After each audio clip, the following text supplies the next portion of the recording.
that you can slide into. Hey, all you who are online, if you can hear me, type a little something in the chat and let me know if you see the Varroa Mite management screen.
for that. And then, once PK usually does her thing, welcome, we got this stuff coming up.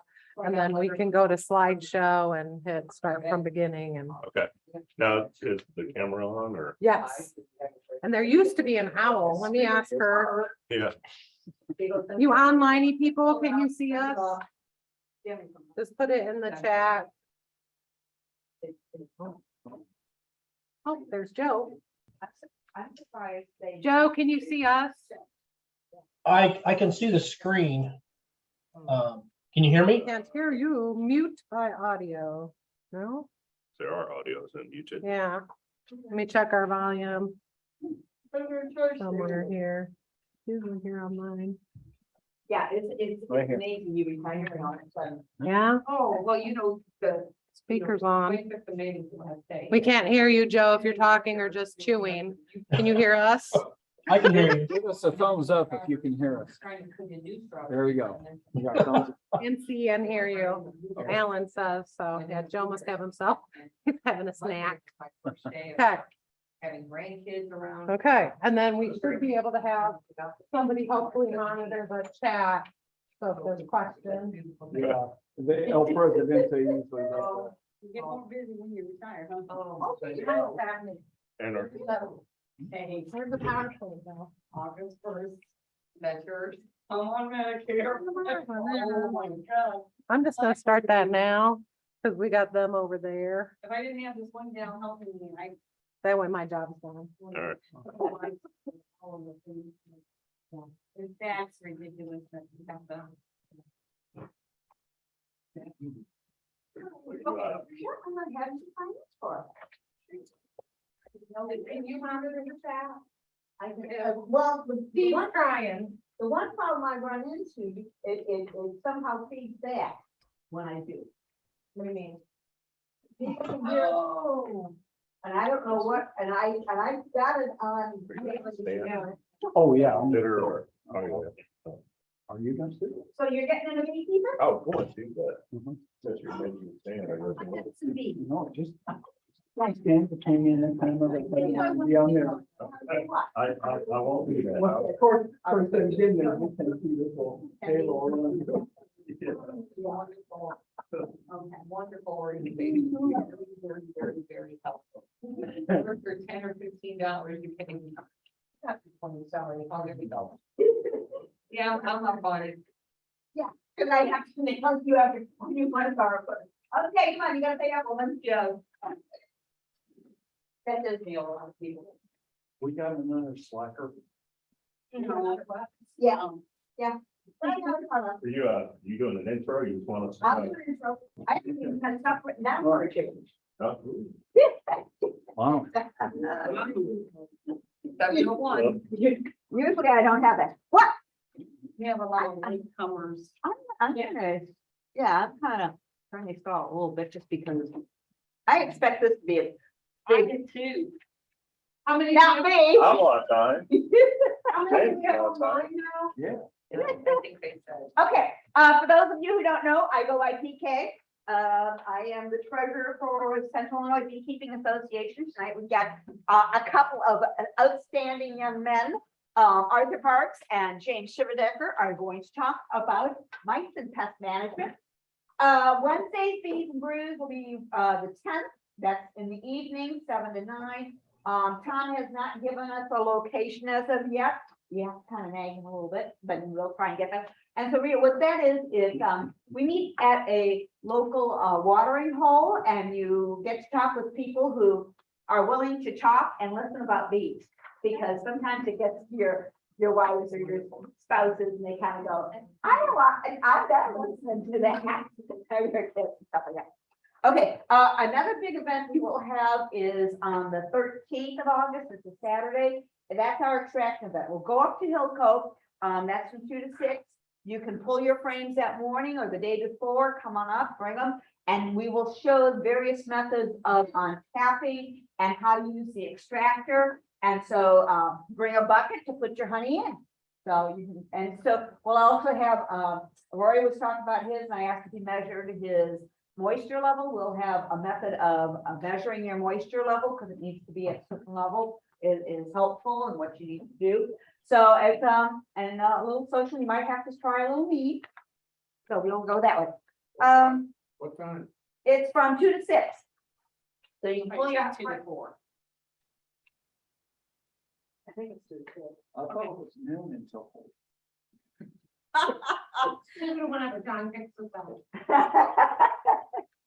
At this point, I think I 4 hours, so that was the 2 to 6. 2 to 6. 4 hours of that. I'll double check. We'll have some hot dogs and some meat. The next meeting, James is up again. He's gonna be with Tom Panconen about winterizing. So that's August date, the topic. We do have some outreach activities that I can really use some help with. Oh, did you? Okay. August 20th, and again, these are on the Facebook. I sent it to members. The Inside Out Fair at Sugar Grove. That one I don't expect to be a real big one, but we'll have a table there. I'll have a table there. All these events, I will have all the stuff there. I just could use some help. Now, the one on September 3rd, it's a Hummingbird Festival and Pollination Festival out at Sugar Grove. Before the pandemic, they would have 1,500 to 2,000 people come through. So that's typically a busy day, and my guess, if everything's opening up and going the way it is, what people have done, because it's an outside event, I would very easily say 1,000, 1,500 people will come through on that. So again, I could use a lot of help on that one. There's a couple. You mean by help? What You does your just- helper do? What does your helper, what does my helper do? It's kind of like talk about bees, maybe sell some honey, show the kids. I'll have a lot of hands-on touchy-feely, I've got cubes of bees, so you can say, oh, this is the queen, and but you just talk about bees, and the questions they'll ask, what does the queen do? What does she look like? Those kind of things. So that's, Rita, you will like it. Mhm. Are you dressing up? Of course I am. Oh, so a lot of people come by too. with Yeah. children Yeah. or pictures. I dress up as a bee. Yes. And depending on, sometimes on my present, if I'm just presenting, if I'm doing something like this where I'm trying to attract people in, I will dress up as a bee. Typically, when I do a presentation, I'm not, because I've already got them there. 10th and 11th, we are at the ISU Horticultural Center. That's there at Tumnell. That's 9 to 1. So that's a Saturday and a Sunday, and again, very similar. That one will be reasonably busy. They've been pretty active within that. I just had a thought went through, and if you can't do it the whole time, if you just come out for a couple hours and help, that'd be great. Within that. 17th and that Tunnel Festival is typically pretty well attended. Also, but they split it into 2 days. September 17th is National Trail Days out at Sugar Grove. That should be kind of a medium-sized activity, small to medium activity. The October 22nd, the autumn celebration out there. That's another big one that they have 1,000 people come through within that. I'm actually going to do some native bee, honeybee presentations. Normal Public Library is invited me to come talk, and so I'll talk about the similarities and the differences between honeybees and native bees.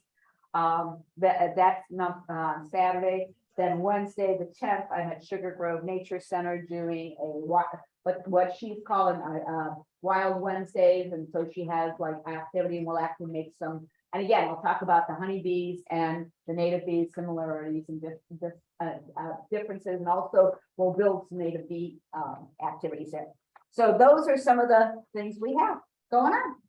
Fair enough. It's a busy time of year, typically, just like you're harvesting honey. So we have quite a bit of honey I'm going to pull some on the morning of the extraction event. I'll pull, maybe Friday before. I'm going to pull some honey from our hives at Sugar Grove to be able to extract and show demonstration. So if that is a very worthwhile activity, is the extraction event. So really think about that. Anything anybody want to add? Steve put in a pollinator patch. And then we just said Tom Panconen and Arthur was there. Did a workshop at your place, and I thought it went very well. Oh, book, librarian, would you stand up, please? Yeah, part of, being a member also, we've got a library, we've got a business in Normal, and we have a library.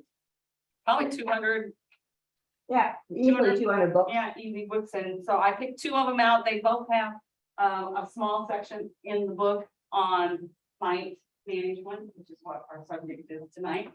So, this one's just hive management, a seasonal guide for beekeepers. This is Story's Guide to Keeping Honeybee. So if you'd like, are interested in it, you can, come by and we'll find out and get you, and those who are on Zoom. Zoom, if you're interested, just And give I'll- PK I'll- a buzz or myself. What I'm doing is, I have a link that, I double checked with Karen Schmidt, who put those all in the organization. I sent it out and I'll just start sending that out a little more. Okay. I'm trying to figure out how to send out a list of the books because it didn't transfer well. Sometimes technology and I don't get along. I think we have from Tom Gratzy, and I wasn't listening, so I was trying to get on here to Okay. monitor the Zoom call, but he says 914 Sugar Grove Nature Center mead making and sampling. Oh, okay, 9:14. Okay, right. Okay. I think you boys are in charge. Have fun. Thank you much. Okay. Go. Well, I'm basically, Arthur has got a really good presentation, PowerPoint. Yes, he And does. some other things to look at. I think it's a really nice job, and I'm just gonna add stuff in willy-nilly, or wherever I can. And so go ahead, Arthur. All right, well, good evening. I had to think what that was, everyone. So it's great to be here, and I think I was here about this time last year. As a matter of fact, I was looking at the presentation, I think we're off by just a day, so I think we're pretty consistent as a group with what we talked about when. And I remember last year being a lot of fun. I really enjoyed the conversation and look forward to similar conversation tonight. And as James said, we have a presentation that we put together and really are going to plan to use that to more guide the conversation more so than us being really set on getting through all the slides. So look forward to the questions and the comments and just the discussion and really hope to have some fun here for the next hour or so. So as James said, it's kind of an honor for me to be doing this with James because I think of all the people I know, I think he's got probably the most success of anyone I know as it pertains to managing mites. And so, definitely learned from him over the years. And I think we've traded some ideas, but really feel fortunate to have him up here with me today. So we'll go over some stuff, I know. Likewise with Arthur. He's been doing it for a long time, and he helps me immensely. He helps me with my shortcomings. Let's lean on each other. Yes. So I'll cover, again, a lot of variety of things. I know people are at different places and again, invite any comments or commentary along the way. As I was thinking about this again this year, so I was thinking last year as I was pulling this presentation together for the first time. And I think about it again this year, and all the things that I kind of think about and go through as it pertains to my hives.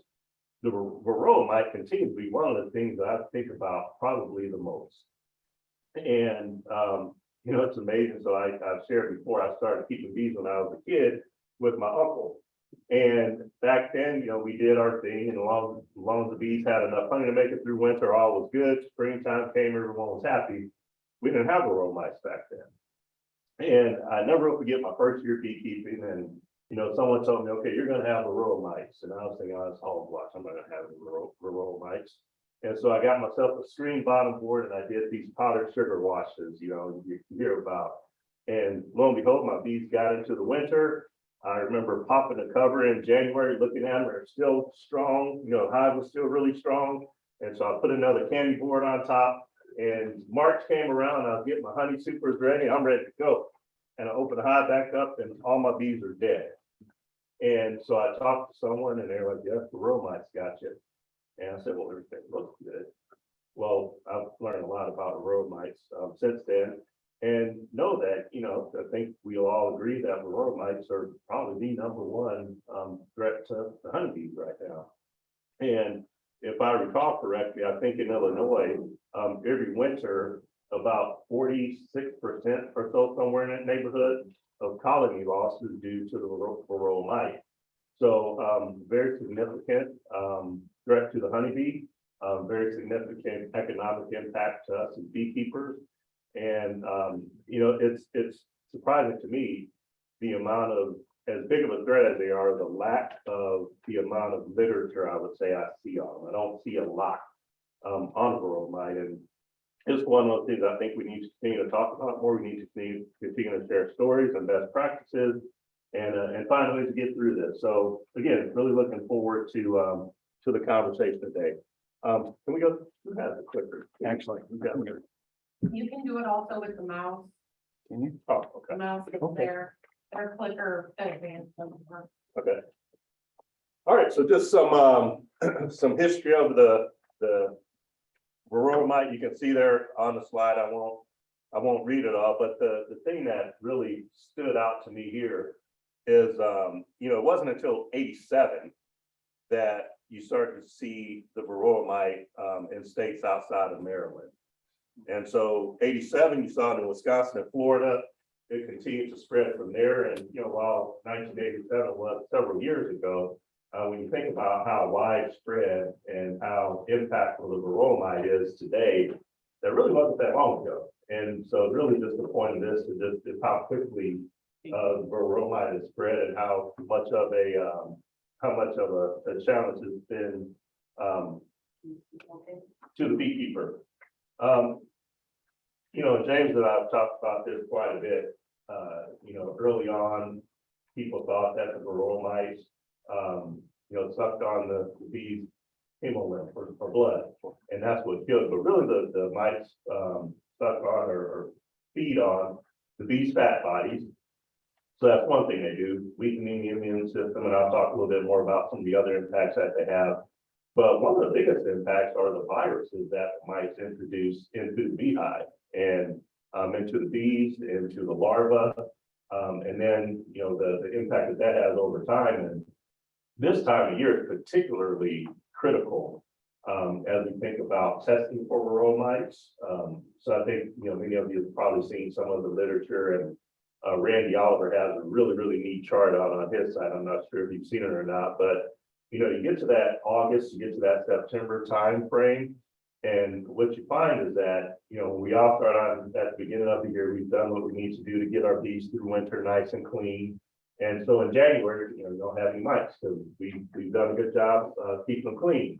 Or then if you introduce pathogens, you have a very low mite count. But as that colony grows, and I'm going to talk about reproduction and things like that a little bit more, but as that colony grows, your mites grow exponentially. And so when you get to that August or September timeframe, and when the queen starts to lay off of laying eggs as rapidly as she is, there's a time during that 2-month period that more than likely, if you haven't been testing and controlling for mites, your mites are going to actually outnumber your bees in the hive. And those are your winter bees that you're trying to get, you know, filled up for the winter time.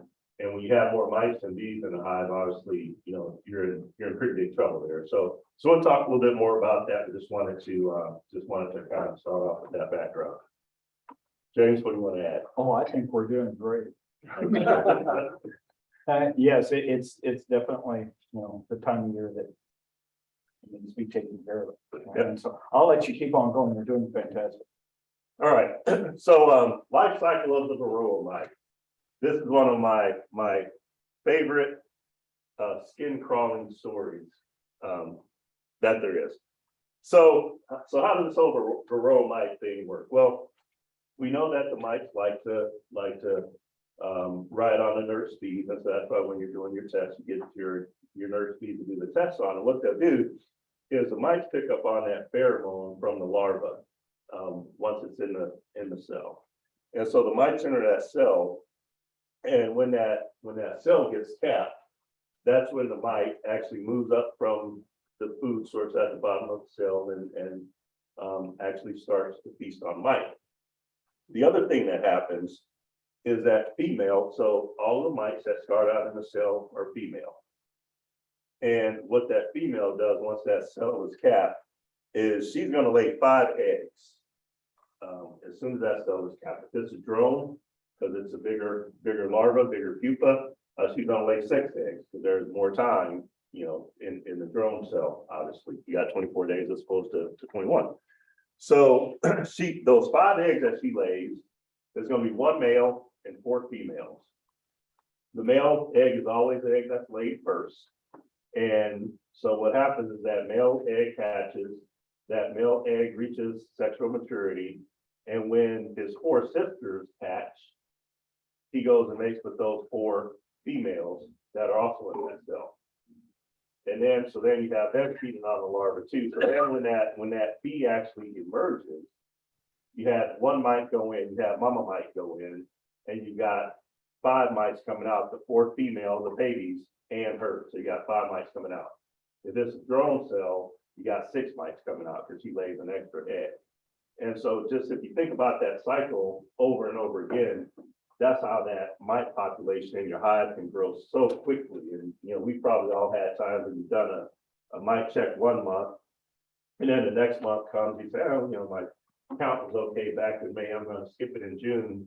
And then July comes around, like, whoa, what the heck happened?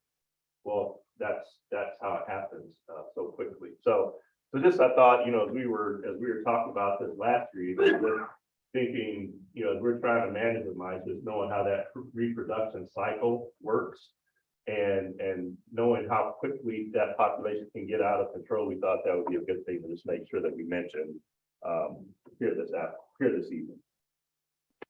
Yes, Matt. Is there any idea of how the lifespan of the mite? Like, I mean, I guess it would be the lifespan of a bee. I mean, as long as it has food, it'll live. Or is there something that studies have been done that say they live a year or they live 6 months after they? You know, that is a great question. I do not know. I know they are significantly longer lived than bees, Okay. and they do overwinter with the bees. But there is a period of time which they do expire like everything else, but they do live a lot longer than the life cycle would be. Okay. Arthur, can the female, the mama bee, the mama mite comes out, Yep. can you go into another one and do the same Yeah. thing again? Yes, she does. Within a very short period of time, actually. It's pretty short that they're re-entering those cells. And that's why, you know, when we get to the oxalic acid thing, where it's important to treat with oxalic acid on a very quick succession. Because they do enter those cells. And we'll talk more about that during that period of time. All right, so integrated pest management, you probably heard of this before. And really all that is you know, not relying on any one method, technique or approach to manage Varroa mites. So just incorporating some diversity into your management practices. So you can see it reduces reliance on a single repeating treatment up there at the top. Second bullet point, monitoring the mite population on a monthly basis. That's something I strongly subscribe to, is monthly monitoring. At a minimum, you should do it 4 times a year. So coming out of the winter, early spring before you put your supers on, when you take your supers off, and then in the winter before you put your bees to bed for the winter. So at a minimum 4 times, but I like to do it every month. Again, thinking about what I just described in terms of how the mites reproduce. And you know, I'll talk a little bit more here later about some of the train of thought. I'll talk to you a little bit later about what the different levels can do and what they mean, you know, if they get too high and just the economic impact and things like that. But important to do it monthly, and we'll talk a little bit more about some of the monitoring methods. And you know, there might be some months that, depending on how I feel, I'll do a sugar roll, or other months I'll do an alcohol watch. So you know, you don't have to do the same thing every time, but it is important to have regular monitoring practices in place. Now, one of the things that, we're speaking of is, that is a contributing factor also with the growth of those mites is if you've got other beehives in the area that person isn't managing their beehive properly, you can have drip that'll come into your hives and you will explode in mites in a short period of time, because even out there, if you get 2 mites on a flower, that mite can jump from two bees on a flower, a mite that's riding on that bee can jump from one bee to the next. And so you can have, even though you do a great job of totally cleaning up your mites, you have to keep a watch on it, because you're gonna have drift from other hives. You're gonna have them jumping from bee to bee. And so there's gonna be mites that are gonna get in your hives no matter what. Yep. It's a matter of taking care of it, maintaining it, not thinking that you're cured like a disease and you don't have to do anything about it after that. Yep, great point. So some of the things that, you'll hear about from an integrated pest management standpoint, I have some of them up here, VSH stock, so Varroa sensitive hygienic stock, and what those are, these that once they sense a mite in a cell, they'll actually pull that larva out and take it out of the hive so you don't have reproduction going. One of the things that I was talking to someone not too long ago, and they were saying, well, I've got a VSH queen, so I don't need to monitor as often. And what I reminded this person of is that, okay, so if you have a VSH queen, and if that queen is open mated, then that queen is mating with average 10 to 12 drones. Those drones may be VSH, they may not be. And so the offspring from that VSH queen that's mated with those non-VSH drones, you don't know how much of what trait they're going to pick up, what the expression is going to be. So even if you have a VSH queen, while that may help to some extent, it's still critical that you continue to monitor those mite levels and treat as needed. Screen bottom board, probably about half of my hives have screen bottom boards. Half of them don't. The theory is that with the screen bottom boards, the mites fall and they fall through and they fall onto the ground and can't stay in the hive. I was reading something not too long ago, and it was, and they actually have it in here, and it was talking about how there's no scientific evidence that makes a significant difference, but there's no scientific evidence that it hurts anything either. So screen bottom boards is something you can do. Removal of drone brood is something that's really actually is effective, and I think, have you all seen those green drone combs, drone frames before? To actually sell those drone frames where you can get, your queens and will lay up both sides of it in drone brood. And the idea is that, obviously because of the longer incubation cycle of the drone, the mites prefer drones over workers. And so you put this drone frame in your hive and it draws the mites to that. And then in theory, you're supposed to take it out, freeze it to kill the mites, and then put it back in the hive, and the bees will clean it out because they're dead, keep it in there. That works, okay. It's again another control. It's not a treatment if your levels get too high. And if you do it, you still need to monitor and potentially treat.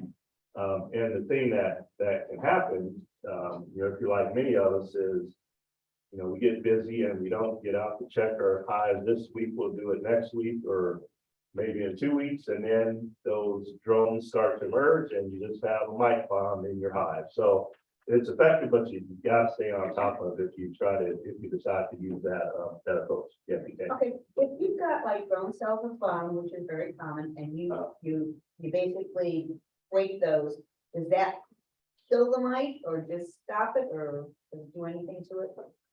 So if you have sealed drones, You got sealed drone and you break the cap. Yep.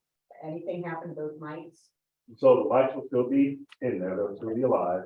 And wherever you throw that drone comb, those mites are going to emerge. Okay. So they will still emerge. They won't be in your hive necessarily, but they'll be in the area. Well, I think one of the things that she's saying too is those babies, if it's early enough in their life cycle, those babies will die if they're not fully developed, correct? But the mama is perfectly fine. You know what I'm saying? If you've got, she's laid those eggs and those babies are mature, are starting to mature and grow. And you open up those cells and pull them out. And if those babies are young enough and they're Oh, not yeah, mature enough, they'll die. Yeah. But mama's gonna be perfectly fine. Yeah, mom will be fine, and if that cell is capped, where I thought you wanted, if that cell is capped. Right. Then the larva is gonna continue, it's gonna pupate, it's gonna continue to develop, and so all those mites are gonna live. Yeah. But if you scrape them off before it's capped and before the bees finish feeding it, so it's healthy enough to pupate, then yeah, you're right, then those babies are gonna die. Because they won't have nutrition. Okay. I was gonna say, if you're gonna scrape the comb, if you're gonna scrape that drone comb off, you might wanna burn it or freeze it or something just to kill off those mites, so they wouldn't potentially, I wouldn't scrape it and dump it next to your eye. I mean. Yeah, and I'll generally, so the other thing to, for us to always remember is I'll generally, unless the drone comb is in the way, I'll typically not scrape it off. Right. Just from the standpoint of how important, the drone population is to reproduction. That's what I wondered if there's a time where you shouldn't sacrifice your drones, because I noticed today when I was looking, I have several frames that had drones, a lot of drones on the bottom, and I thought, I really need those, seems like there's a lot of drones high right now, but it's probably best not to just scrape it all. Yeah. They have a reason why they want the drones, I'm assuming. Yep, but we still have foods we're trying to make, so that would be great to have. That's one of the things with the green frames, where you're killing all of those drones because that hive thinks, okay, we got plenty of drones. So they're not producing any more drones and you kill all the drones that's in that hive. Plus you're talking about all the resources and all the energy that they have to expend to be able to even, feed all of those, all of that larvae and bring it to maturity and catch. Yeah, so, so if I have drones on the bottom of frames, or on a portion of one side of the frame, I usually leave them alone, but I have some frames, I'm not sure which ones they are. But for whatever reason, they built one whole side of a frame out with drone, comb. I don't know how they did, I guess I didn't have enough wax on or something. And so that I scraped off, because I didn't want a whole side of frames of drones in the hive. So I don't typically eliminate them unless I get a large amount like that, where I think it could be problematic at some point. That makes sense. So when you're doing that, are you inspecting them to see how ridden they are with? I typically. Get your little tweezers out. I have a friend, I have a story, I have a friend who has done it, so I'll tell that story here a little bit later. Let me see, Ruben drone route. Important point is, as you're doing your testing and as you're doing your treatments, make sure you're rotating your treatments. I have a pretty nifty tool in here, I think you'll find it pretty neat. I nerded out on it, but it kind of talks about different times of year and if you prefer synthetic treatment versus non-synthetic treatment, if there's brood present or not, that kind of helps you make, it's a Varroa Mite treatment decision tool. I have the link, we'll actually do a little demo of it. But it's important to rotate the treatment so that, one, we've all heard about Varroa mites getting immune to certain treatments. And so if every time I'm treating for Varroa mites, I'm using Apivar as an example, it's probably not a good thing. So I try to, rotate. I'll use Apivar once, and I might use formic acid once, and then I'll use oxalic acid, then I'll use Apolivar. So I just try to change it around each time I treat to make sure that I don't just have one treatment every time, and the mites don't start to build some resistance to the different chemicals. Again, go try to keep below a 5% infestation level. You'll hear about powdered sugar shakes. You probably heard before, you can take powdered sugar and shake it between the frames and brush it down in there, and it gets on the bees, and they go to clean each other off and have a little treat, and they take the Varroa mite off in the process. That would maybe be mostly effective if you had, the mites on the backs of the bees all the time. But what we found is that a lot of mites get under the we call them scales, I guess. Yeah, on the bottom of the bees, and powdered sugar isn't going to reach there. So some people will talk about powdered sugar washes. Again, it's not going to hurt anything, but it's not something that I would rely on as hey, this is a really effective control that I'm doing on a long basis. But if you want to do it, like I said, it's not hurting anything. So So have at it.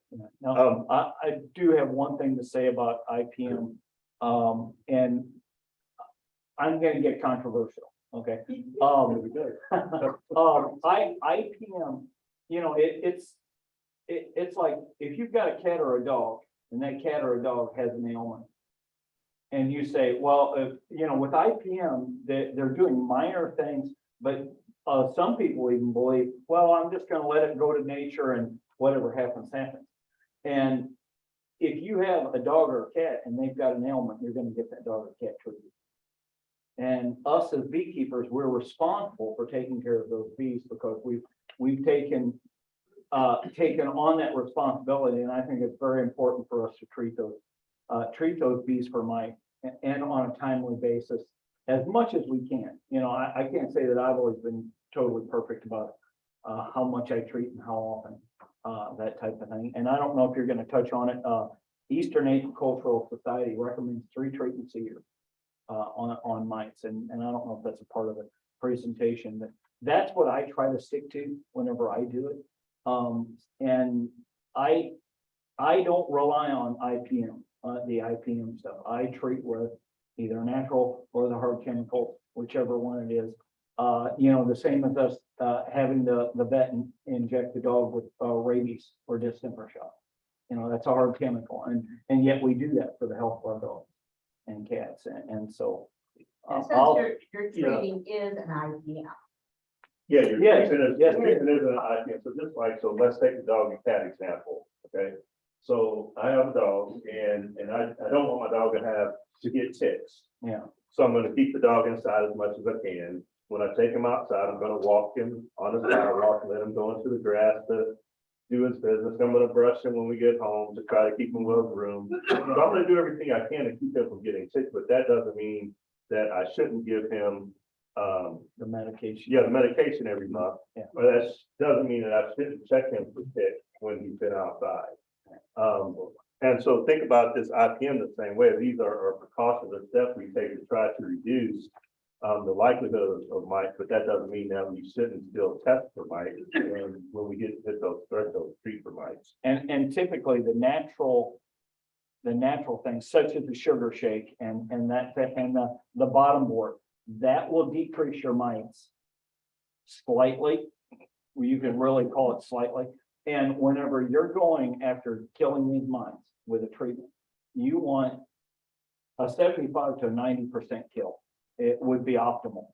And oxalic acid is a little bit more fluid in that area. But you want your treatment for it to truly be successful. You want to kill 75 to 90% of those mites whenever you kill. And that's going to keep you ahead of those mites because, as Arthur said, they grow at such an exponential rate. They'll get ahead of you in no time. And once they get ahead of you, what they do is it's not just the mites, it's the viruses that the mites are injecting into the bees. And whenever you get enough viruses going on in the hive, and they feed on the babies and they feed on the nurse bees in the hive. And if those nurse bees have viruses and they're feeding other bees and they're feeding larvae and ultimately they're feeding the queen, those bees are sick and they're passing on those viruses to those healthy bees. And so you can see how it would become systemic in the hive and will cause the whole hive to die. And I know I got off on a tangent. No, you're good. You're good. Go ahead. The last thing out here is a small cell comb. So you may have heard before or read somewhere about these sprains that have smaller cells on them. And the thought there is that when the bee lays an egg in a small cell and the larva is developing, there isn't room for the mite. Not proven to be effective. And so I put this thing here, Google Scholar. You may remember me talking about this before. And I wasn't aware of this until I was going through my University of Montana classes. But you know, you can Google and you can find a lot of stuff on Google. But there's another layer called Google Scholar. And what Google Scholar is actually has resources that are peer reviewed. So these are gonna be, so I write a paper, some scientist or some, PhD or master student somewhere is gonna read it and say, hey, that guy's pretty smart, or guy's an idiot. So it's good to know that the things that you're looking at out there have been peer reviewed, and I find those, when I have questions about like this small cell comb or, trying to remember, so I did a paper on the DFM, the red fed microbials. That they talk about, okay, feed these to your bees and it makes them stronger in the spring and stronger in the winter. And I found some really good literature out there on Google Scholar. So, if you ever wonder, okay, well, how much am I being fed, or how much is this someone's opinion? Google Scholar is a really, really good resource to go to. So just wanted to make sure I mentioned that. Because you're talking about the small cell, and one thing came to my mind, snake oil. And there's quite a bit of snake oil out there when it comes to treating mites, isn't there? There is a lot of snake There's a oil lot of out there, snake yeah. oil out there. You gotta be careful. All right, so we talked a little bit about background of mites. Now we want to talk about monitoring methods. And, I'm going to say that just from a monitoring standpoint, I support all of them. Because I remember years ago, you go to a bee meeting or something, or you meet someone and, oh, you got alcohol wash, you got to do alcohol wash. You just can't do anything else. And, particularly newer beekeepers might not be comfortable doing it. And so James is telling me I have to alcohol wash. I'm nervous about doing alcohol washes. I don't want to kill my queen. So what do? I'm going to do nothing. And so what my philosophy has always been is do something, maybe a sticky board, and we'll talk about each of them, but whatever you do, have some type of monitoring method in place that you use to know what your mite loads are. So sticky board, that's probably the simplest thing. It's exactly that. Is this little board that goes in either in the bottom of your hive or ideally under your screen bottom board. You put something on it like cooking oil and come back and see how many mites are on it basically, and you use that to determine what your mite counts are. So I have the kind of thresholds and everything up there. One of the least effective methods. So, I've done it before just to experiment and have some experience with it, but just know that if you use this method, it is the least effective out there. You can actually pull pupa and look at them. So I have a friend, and he might be online, but he actually did this. I think he said he counted like 300 one day, and he sat there at his table. He had a drone frame, and he had his little fork, and he broke the frames open. He pulled each one of the pupa out, and he was doing mite counts on. Really easy to see, almost like larva. So you can do that. Extremely accurate because you're actually putting eyes on the mites. But you could be some, as you try to expand that to the whole colony, there could be some issues there, and it's very, very labor intensive. But if that's what you want to do, that's another option for you. The sugar shake. So this is the method I first started using to check for mites, and it's non-lethal, so it doesn't kill your bees. And I started using this because I was so nervous about getting my queen in the jar.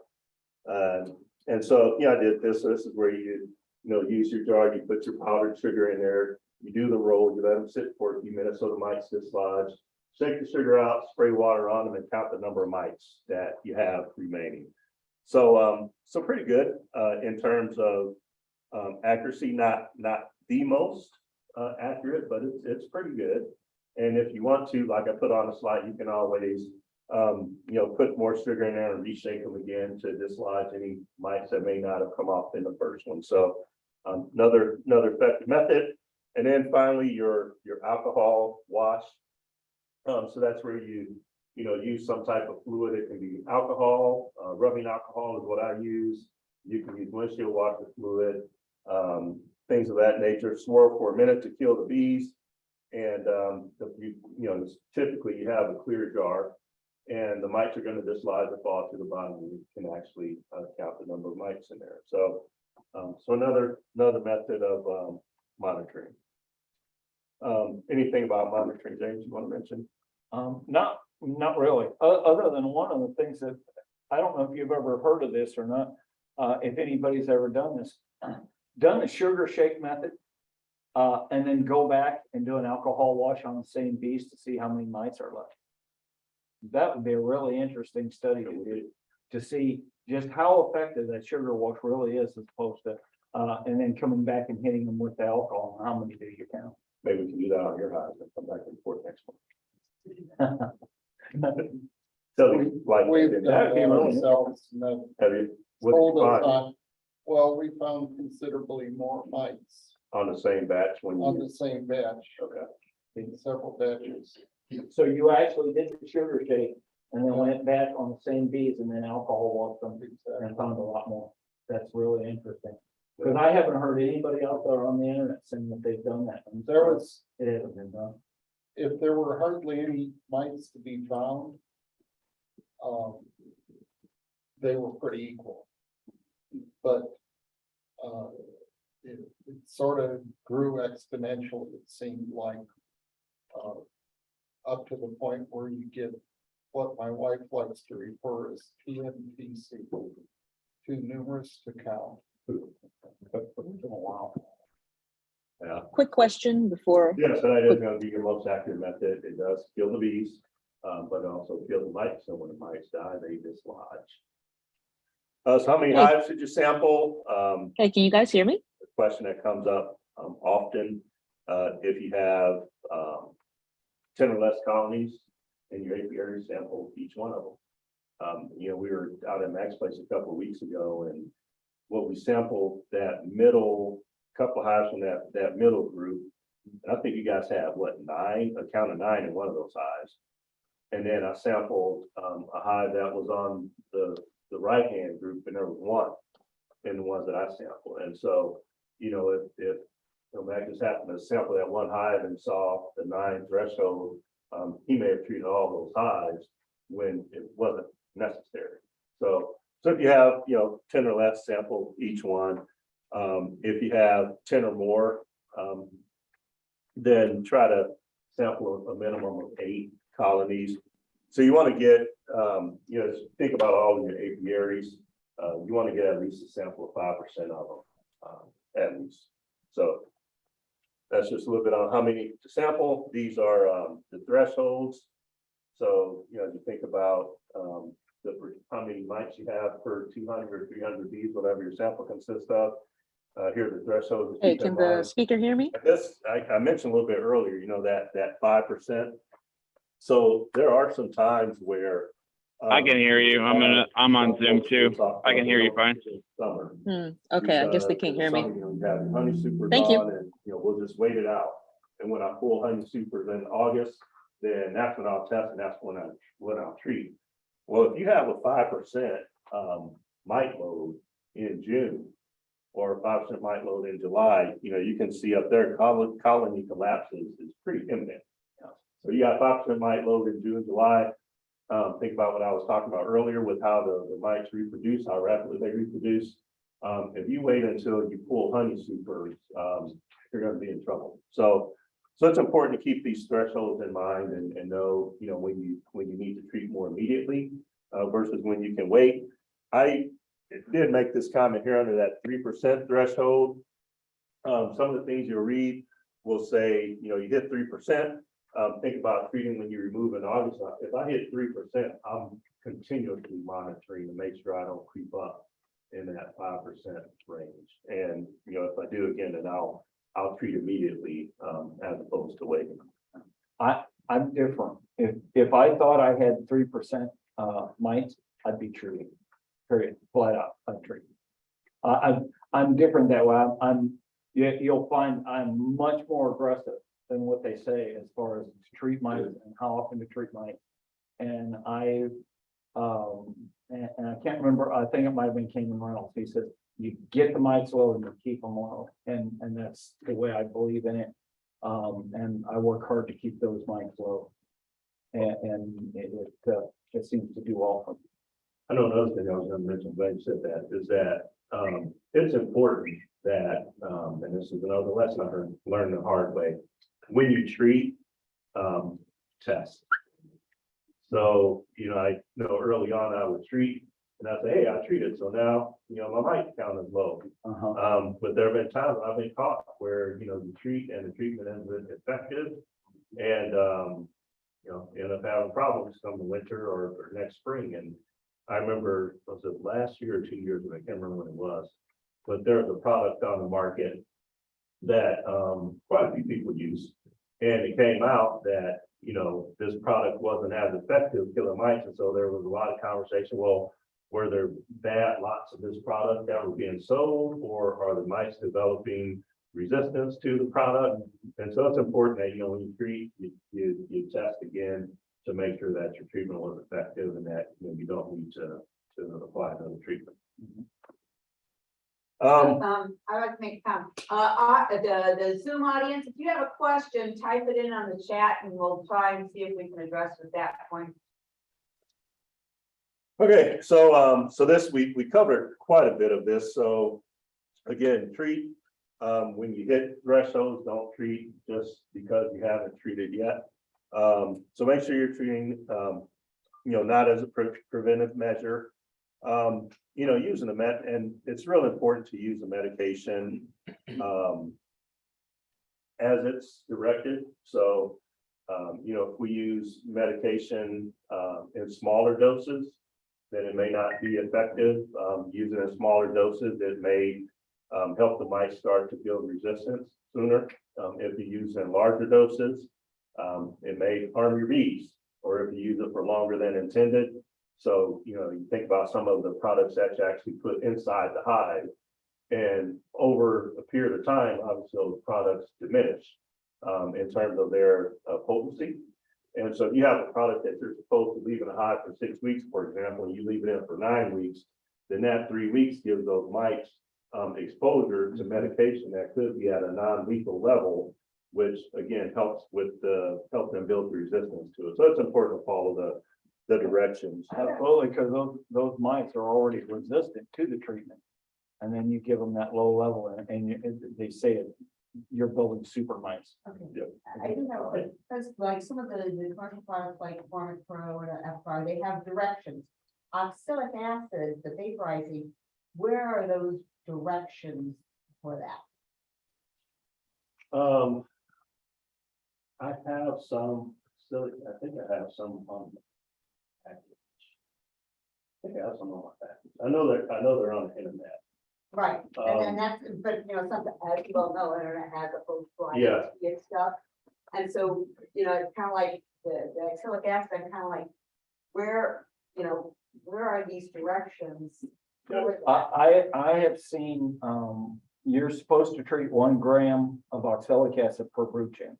Okay, where Is is that that? is, I've on videos on the internet, okay, that's the law.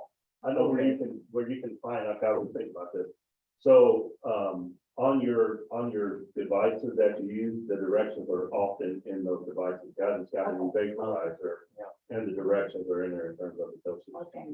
Okay. Now I know some other people have some other devices that want to have directions, but The devices, which is the vaporizer, and like there's other methods, they talk about the dribble method and stuff. It's kind of like, where are those directions and stuff? I had a hard time finding for the dribble, because, some of them say glycerin, some of them don't say don't use. Okay, That's why I have a harder time with that. So so some of those are, something when you get to trying to do the dribble and or you try to do the towels and things like this, that was the way, but for vaporization. The dribble method, you can damage your bees by having it too strong. The oxalic acid vaporization, you virtually cannot treat that hive. but you can burn your hive. No. Yeah. You're talking. Oh, the yes, Japan method, you okay. Oh, yeah. That would be one way to kill them with that. Yeah. But I've seen videos on there where I tend to watch commercial beekeepers. There are just a few commercial beekeepers I watch. If they're successful in what they're doing is the way that I look at it. I try to mimic what they do. And because if they're successful and they're getting 80 to 90% of their hives through a year, they're doing pretty darn good. And Bob Benny had a video out there where they had this thing and they were pumping this stuff and the oxalic acid was just flying out everywhere on the hive and doesn't hurt his hives a bit. The vaporization isn't, but with that, with the dribble method, you gotta be careful. You gotta be careful. Oxalic acid is a very controversial product, just in the fact that I think it was University of Florida in the Two B's in a podcast that Jamie Ellis sponsors. He had a guest on that said that, I think it was the University of Florida, they said that they were finding that the 1 gram per brood chamber rate was not effective. And that to really see effective results, 2.5 to 3 grams per brood chamber is what they were seeing as an effective rate. Unfortunately, the governmental powers that approve this have not approved that rate. Yeah, they're still in testing on it. But they're finding that, yeah, really, 3 grams is much more effective on it than the 1 gram is. And they just haven't got the law changed on it yet. And, but that's what they're running into also. Question? Yep, we had a couple questions on the chat. One was from Valerie, and she said, so I decided to treat today and not measure because I didn't want to kill bees. This is my first treatment of the year. Should I go back and measure when the strips are off? And do you always check for queen health after removing the Formic Pro or Apollo? So, yes, so I'm gonna talk about Formic Pro in particular. So one of the things with formic acid is that it can damage your queen. And so if you use formic acid, when you remove the formic acid from the hive, always go back 1 month later and make sure your hive is still queen, right? So so you need to check the queen health after formic acid. For Apivar, I've not had that challenge from a queen health standpoint. So I mean, during your hive inspection, you should, be checking your queen health anyway. And then in terms of measuring, so if she has the formic acid on there already, I would still go and try to get a count when I can to see what the mite count is now, and then after she removes it, she can do another mite count to make sure it was effective. Yeah. But Formic Pro is a really good product. It works very well. And this week is the perfect time to do it because your temperatures are low. Damaging your queen is much less likely this week. This is a wonderful week to be treating for mites. The 2 strip? I would do the tree strip method this week if I was going to do it because my temperatures are plenty low. Yeah. You want It'll to, be high when you do the second one if you try to split it. your window of concern, as I understand it, is the first 3 days. Most of the Formic Pro burns off in the first 3 days.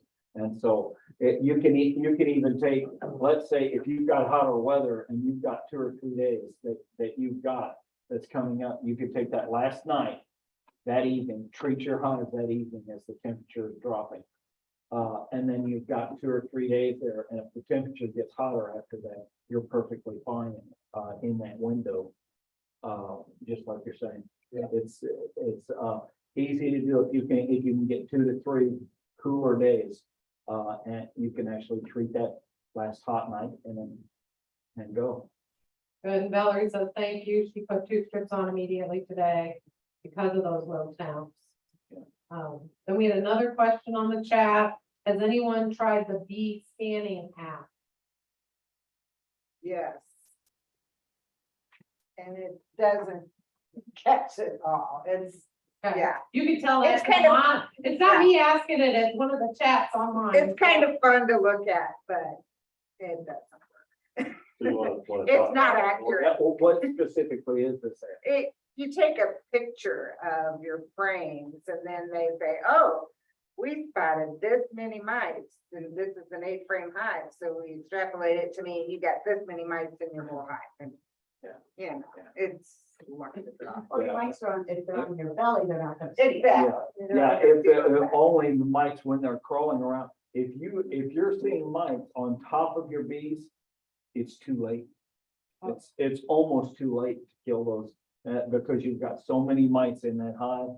Unless you happen to see one, because you can see one that's crawling around. But usually they're under the bee.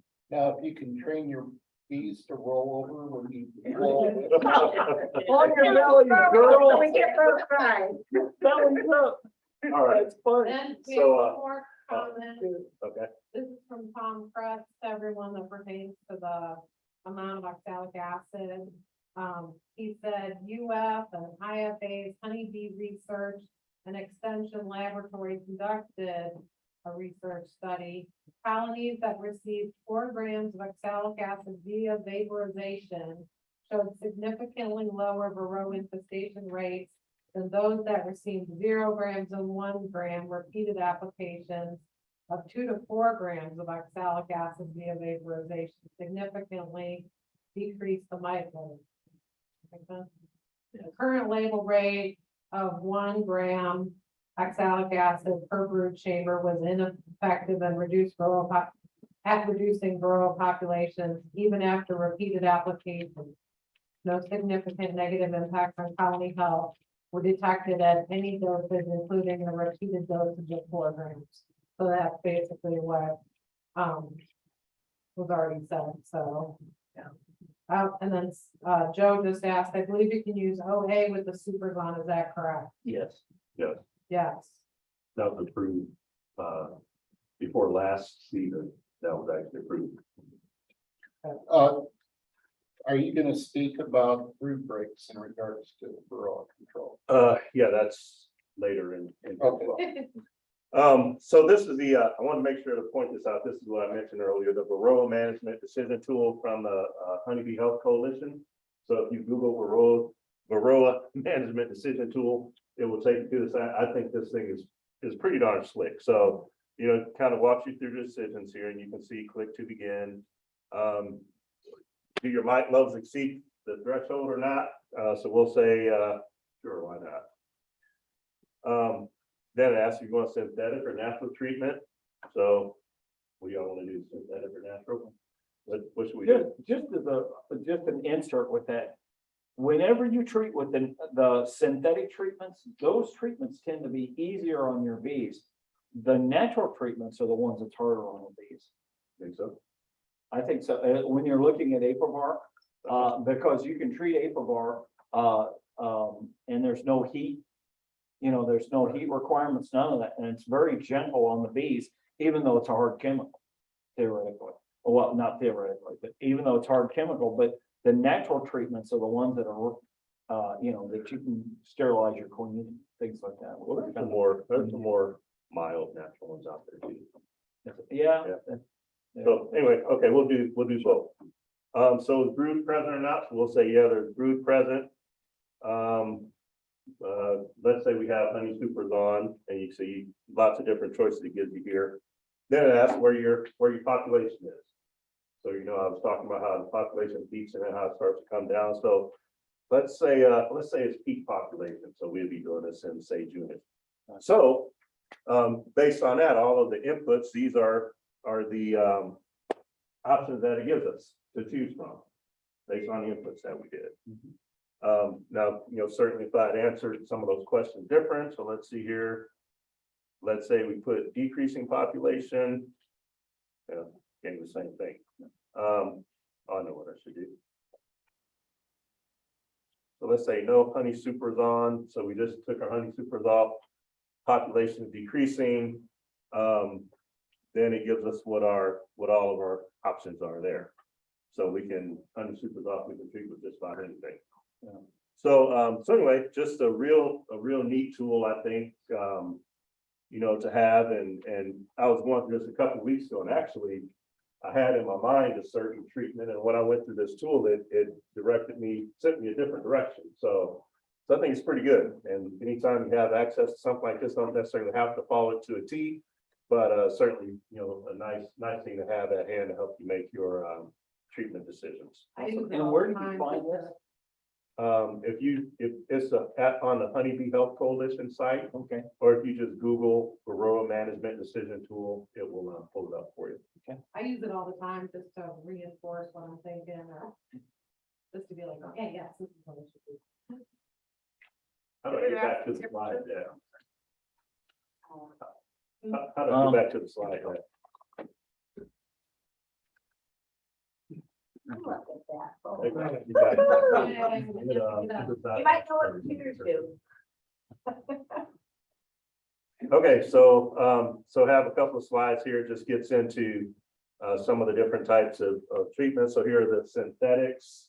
So you've got the Apivar, the Apistan, Checkmate. Those are going to be your synthetic treatments. You can see there some of the differences in effectiveness rates. And you can also see, I made note to some of the ones that are temperature sensitive. I made notes around those too. Your essential oils, you've got the Apiguard and the Apa Life Bar. So again, you can see some of the different temperature restrictions there, as well as treatment lengths. And then you've got your acids. So you've got the formic acid, which is your Mitaway quick strips, your Formic Pro, the 08 that we talked about, the drizzle and the fumigation or vaporization method. Those are the predominant methods right now. If you go on Randy Oliver's site, you'll see that he's been doing some testing with oxalic acid and actual pads. So he's using like different towels and different delivery methods, either glycerin and OA and things like that. So it'll be interesting, but those things haven't been approved yet for use, but he's got some interesting things that he's finding from the things he's experimenting with. So that's another way that, hopefully we're able to deliver OA in the future. And then HopGuard is another asset that's out there. And that's one that I've used more than any of the other acids up to this point, and I've had pretty good luck with. Again, you have to make sure that you're testing to make sure it's effective, but that's a product that I really like, and again, a product just like those other acids that you can use while you have supers on. And HopGuard doesn't hurt nearly as bad when you inhale it as formic acid does, or oxalic and acid. it's not temperature sensitive either, so you can Yep, put correct. that on in July if you want, and you can have it with honey. Yes, So for that, I'm sure it's probably up there. what's that? I said, I'm sure it's probably up there. I'm just Oh, no, reiterating. it's not up there. If you're treating with, say, you're treating with acids, say you do that once a year, that's kind of like one class of treatment, then should you try to vary your next treatment with another class I typically try to do that. versus like using Formic and then HopGuard in the same year, you might want to use like Formic and Apivar or something that's not an acid, is that? Okay. That's what Is this presentation something that we could get posted on our website? as far as I know, it's being recorded and I don't know how soon it gets posted. Well, I was just thinking that the PowerPoint. PowerPoint would be in. or if anyone wants it, for the low price of $19.95. No, hopefully. Yeah, That's right. he has artistic license on. We'll include a free treatment. Oh, you'll come out? Yeah. Oh, yeah, I'll do it for 1995. per high. Yeah. And then just wanted to touch on sanitation. As we think about spreading viruses and things from hive to hive. So, cleaning hive tools, either with alcohol or flames within apiaries. You know, I got to the point now where I know many of you are too, that even in my own bee yards, I just have a hive pool that I leave there. And so there's one unique to each yard, and I always have extras in my vehicle, but yeah, I just leave them there. You know, I always try to wear disposable gloves. I took my daughter with me a couple weeks ago, and you know, she put on leather gloves because she still doesn't want to get stung. And I'm looking at those gloves, and I'm like, I have no idea what in the world is on those gloves potentially. So I always try to use disposable rubber gloves, especially if I'm in someone else's apiary. Yeah. I will never wear leather gloves, working on someone else's hive. That's why you use the word Gloves, and then gloves while you're open. okay, so when she has leather, put the, like, the Yep. disposable on top of it. Yep, that's. Or get that's a the, great idea. 2XL, just glove in the field, so that way you're covering it. Yep. And then, and James touched on this a little bit, but the other thing is, you know, just positioning your hives to reduce chances of drifting. You know, bees are kind of like that neighbor when you have the barbecue. They show with the case of beer, they're coming in. And so, you know, bees so packed with pollen or nectar, they're gonna get in that hive.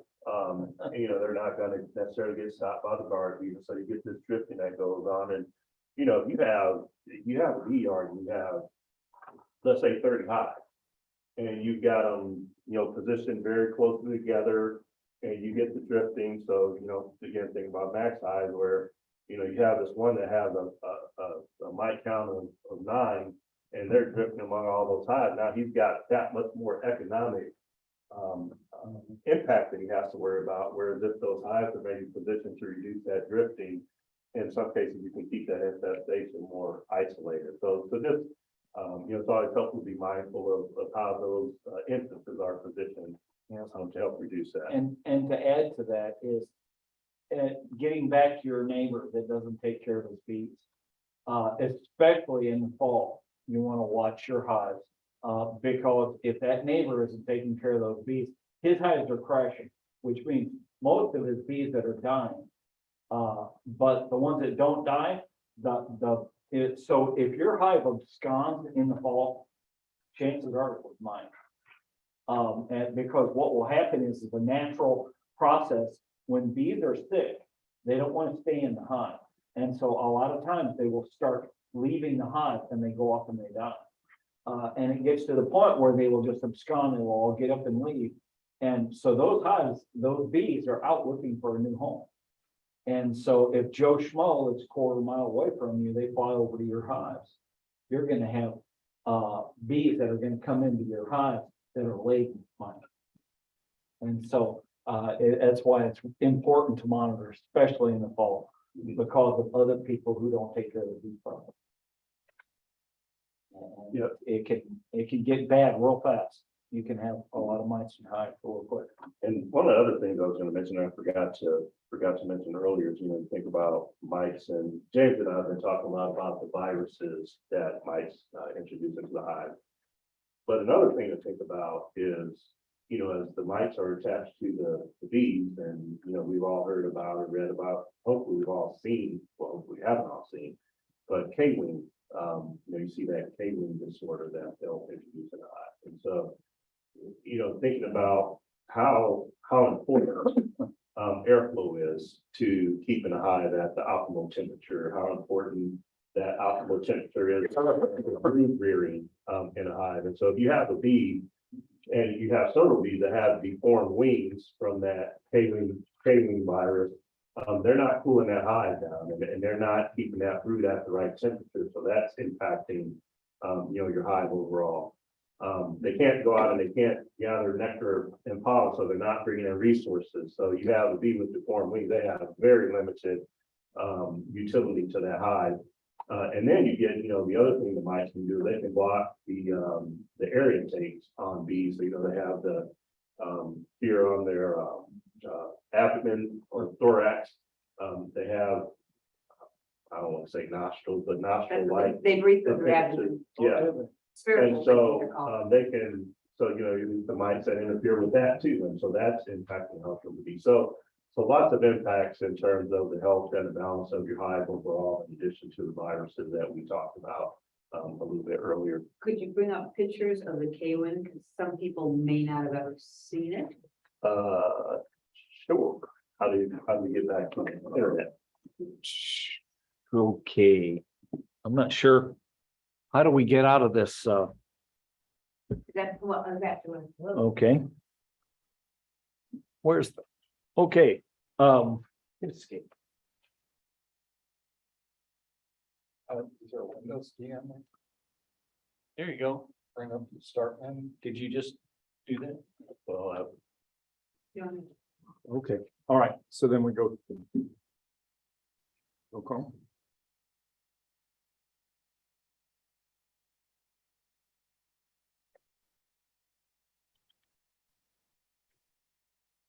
Because some people may have seen it, some people may not.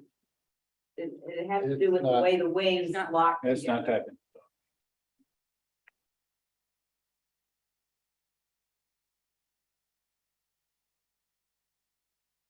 Oh, okay, that's what. So, Oh, but while you're- Here we go, here's the power button. Is it typing? Nope, still not typing. yeah, that's your question. You know, you hear primarily mics, like you were talking about. It's there. You know. Should be. There you go. Okay. You type, but I'm a terrible typist. Are they, did they also ever attach to the 24? With the drone? I've never heard of it, but I didn't know if that ever was. Yeah, typically with the way that the bees groom. Oh, the here's queen, the form so one, you will keep her free, mic free, yeah. and that's K-wing, isn't it? Yeah, what are K-wing bees? Here's good But, K-wing. Yeah. Oh, did you? Okay. Yeah, that makes, that's what I would. Really part of it. Can they see that online? So the large picture on the right. Joe says, it's a side switch on top of the keyboard. Thanks, Joe. So that one's K-wing. You showed that. Oh, this one is deformed wing. Yep, okay. There's probably a couple other. K-wings. Also, Here's one with normal and K-wing. Okay. Right? Okay, here's one too, is, I'm not sure, That's the where it's, you see how it's slick looking and black? That is, if you see your bees look like they're real slick like that in black, that is evidence of, Varroa Mite infestation, because they lose those hairs on their body. And that's telling you that that's an unhealthy bee too. These ones look okay. really gross. They look like they've been pickled. Okay, so there's that. And we can go back over here. Well, I'm just gonna minimize I've that. heard during And then go heavy back robbing, you'll see to there. those slick looking bees too. Yes. Are you on the, which slide were you on that one? Well, I'm looking for, I was trying to get back to my decision tool. Oh, did you have the link on there, that one? Yeah. Okay. I'll make it bigger, guys. Is it Okay. still down there on the taskbar, Mhm. your decision tool? That's right here. But it will be. There, that one. Yeah, look at you. I wanted to just show you one other thing on here.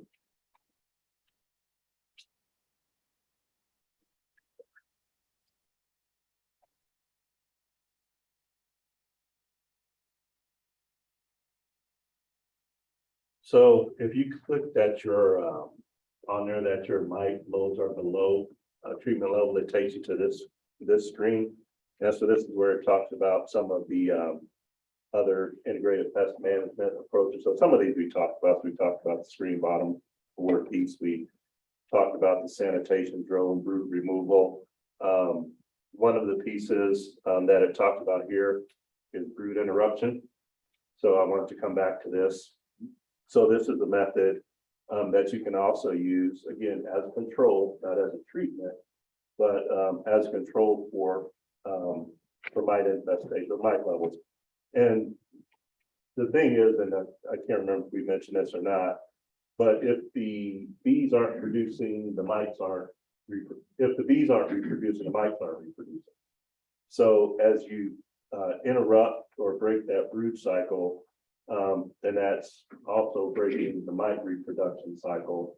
And just gives you a chance to slow down the reproduction rates, and also, potentially opens up some other treatment options for you as well.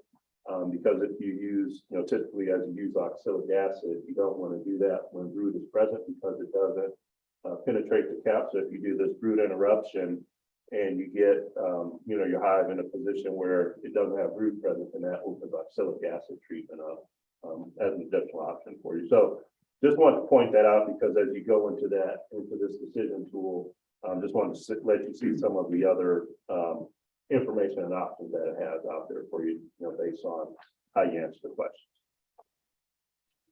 Anything else there you want to mention? No, I was just reading that page. But it's I'd often heard of taking advantage of the brood break to introduce oxalic acid. Yeah. And, or the other thing is, it's common for beekeepers that get a new package is to use OA. Yeah.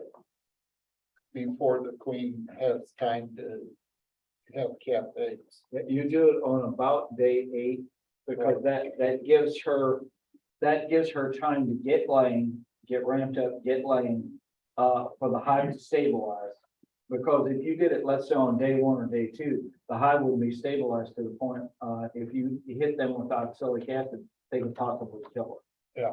Because it could set them off, because they're pretty touchy at times. But if you wait until day 8, it usually takes them a day or so to get her out of the cage. And they're normally capping on day 8, I believe. Day 8? Day 9. Yeah. Okay, so if you do it on day 8, that means she's been laying for a while. She's got her pheromones up and running good. And so they would be okay with the oxalic acid at that point. You're gonna get, typically you have lower mite infestation, especially dealing with Tom Pancone and his bees. But if you've got bees, some of those bees could have a lot of mites. Those packages of bees, you get packages of bees that had just as many mites as any other hive, because they're just shaking them out of hives. And if they haven't taken care of those hives, you can still have a lot of mites. And ours will have mites. Yeah. So I don't want anybody to think Oh, about I there's extra bees sitting on top. special things. Oh, yeah. That's what you said. Yeah, Tom's will have them too, but he's got a reputable dealer that's gonna take care of their hives, and there's always healthy bees, so the mite levels are low. But if you can, if let's say it has a 0.5 or 1% mite infestation, and you can knock that down to a 1/10 of that, why not? So I think a important part there is don't panic if it's 9 days, right? So if you can OA at day 6, cool. If you OA at day 10 or 11, cool. Just the idea is don't wait until like day 30. Yeah. Because then you'll have a whole bunch of cap brood and the cycle will be going. But if you have a little bit of cap brood, the world's not gonna end. Yeah. The idea is getting ahead of that curve. I think that's where you guys are going. Can you guys talk about how to make that brood break? For folks, especially the Well, we just talked about it, but go ahead. Okay, good. No, go ahead. You talk. Because you may have said, we think it's something we're not, so.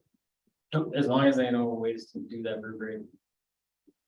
So one of the things that we had, someone was talking to us at another meeting earlier. And he was talking about doing his OA treatments and staggering them out by a certain number of days. So that he would be hitting, different hatching points.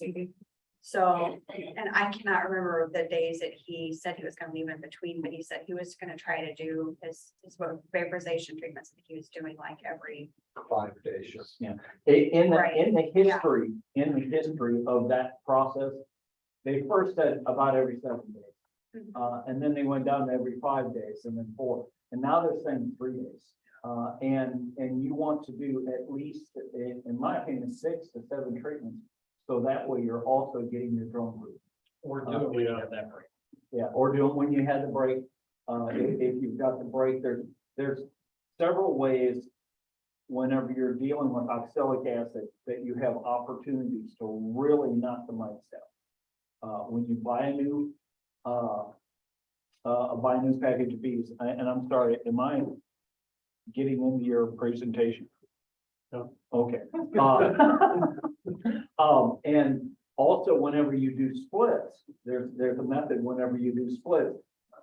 If you take all of the cat brood out of your hive when you do splits, and your queen has nothing but open brood, you treat her with oxalic acid, and you've just treated that hive. Or swarm. Or a swarm. A lot Yeah. of people calling for queens right now because their hives swarm. Yeah. Fantastic time to treat. Yep, absolutely.